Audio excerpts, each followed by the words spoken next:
me sorprendió el dato de los 300 años, porque uno empieza a mirar para atrás desde la creación del Virreinato del Río de la Plata y no hace 300 años de eso.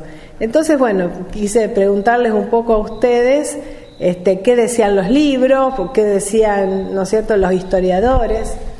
Bueno, tiene una particularidad la ciudad de Rosario, es que no tuvo una fundación específica, no hay fecha de fundación, sino que fue un asentamiento que se fue poblando y bueno, en historia lo que estudiamos es que cobra, digamos, mayor importancia la ciudad a partir de 1853, cuando durante la época de la Confederación Argentina, con la presidencia de Urquiza, cuya capital estaba en Paraná, Rosario es declarada el puerto de la Confederación.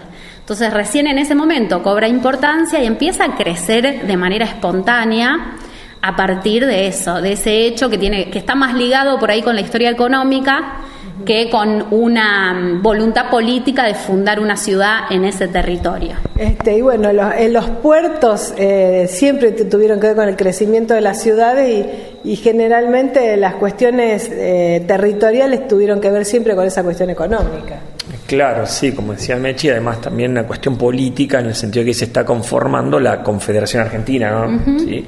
Y estamos ahí a las puertas de que se firme digamos, las primeras tratativas para el tendido ferroviario que va a unir Rosario con Córdoba. Eso se va a hacer en mediados de la década del 50, así que está en un momento donde justamente esa aldea ya tiene en germen el futuro de esta zona. Bueno, ¿cómo era Rosario en 1725? Porque son 300 años para atrás. Bueno, es muy difícil de determinar con las fuentes que tenemos, las fuentes históricas. Toda esa imagen que se está construyendo de los 300 años de Rosario, en realidad es más una imagen, podemos decir, mítica, que lo que de verdad podemos comprobar en las fuentes. Sabemos que era un asentamiento muy pequeño, que no era una ciudad, recién llega a declararse pueblo en 1823, o sea, casi 100 años más tarde de lo que se está planteando. Sin embargo, bueno, hay toda una historia que se construyó en ese periodo, en 1725, pero que, como te decía, no podemos, nosotros como historiadores necesitamos siempre fundamentar nuestros estudios en el análisis de fuentes. Bueno, las fuentes no las tenemos. Claro, bueno, muchos dicen, también, bueno, sí, dicen, que bueno, que en ese caserío había una capilla, que era con la advocación de la Virgen del Rosario, y a eso y que alrededor de esa imagen o de esa capilla creció la ciudad, ¿no es cierto? Sí, pero todos esos relatos en realidad fueron construidos posteriormente, claro. Así que no podemos del todo determinar. Claro, todos relatos de alguna forma. Son relatos, exactos, como una transmisión oral que después se puso por escrito, pero no tenemos las fuentes que nos permitan fundamentar eso. Sí hubo una voluntad de crear ese relato. Ese relato aparece en 1925. Cuando se celebran esos supuestos 200 años de historia, y ahí es como que se pone por escrito una narración que sitúa el inicio en 1725 con la fundación de un poblado por parte de un español llamado Francisco Godoy, pero bueno, no hay fuentes que puedan fundamentar eso.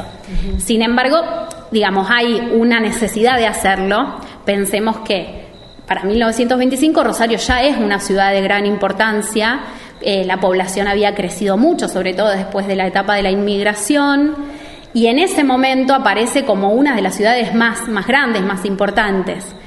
En comparación, Buenos Aires, Córdoba habían sido fundadas en el 1500, Santa Fe había sido fundada en el 1600, y hay como una necesidad de crear una historia un poco más grandilocuente y apelar a un pasado que, como te digo, o sea, es una narrativa más bien oral y no tenemos las fuentes para poder sustentarlo. Claro, un poco responde, claro, a esa necesidad de tener algo que te una dentro de tu historia, ¿no es cierto? Sí, las ciudades tienen, toda ciudad tiene, Carcaranía también tiene su relato de origen, ¿bien? El de Rosario aún se difumina más en el tiempo porque, bueno, no hay un ferrocarril, no hay una fundación importante, una inauguración de una obra. Entonces, claro, como ella dice, queda en apoyarse en algunas cuestiones de los relatos orales, que también los tiene cualquier comunidad, y bueno, y a partir de ahí lo que impera es más la necesidad de proyectarnos en el pasado que la verdad histórica, que el rigor histórico. Que en definitiva, digamos, eso tiene que ver con algo que es común, fue común al construir los estados nacionales. Cuando se van organizando, necesitan legitimarse hablando de un pasado, de una vida en común, que nosotros, bueno, en historia lo que tratamos es de desarmar un poco esos relatos y ir a la verdad histórica, qué nos dicen las fuentes. Y muchas veces las efemérides construyen esas ideas que no son, digamos, históricamente verificables, pero que sirven a los fines de crear cohesión, crear comunidad, hacernos parte de un mismo proyecto. Claro, por ahí en la antropología sí le damos otra, no sé si entidad, porque también se le da, pero a esa historia oral, pues, digamos, le damos mucho crédito y nos interesa particularmente eso que podemos decir en el registro hasta de las fantasías colectivas, ¿no? De los mitos de orígenes y eso. Ahora, porque eso en realidad no está hablando en sí de un pasado, sino está hablando de un presente que forja ese pasado, a veces como en espejo, ¿no? Parar el bronce, darse ese prestigio de los años, todo eso que da, como ustedes imaginarán, el tener una tradición de larga data, ¿no? Que es casi de dimensión, por lo menos en Occidente, del origen mismo de Europa. Bueno, muchísimas gracias, fueron súper claros y bueno, por lo menos nos desasnamos un poco de lo que tiene que ver con la historia de estos lugares que están tan cerca de nuestra ciudad, ¿no? Siempre. Muchas gracias.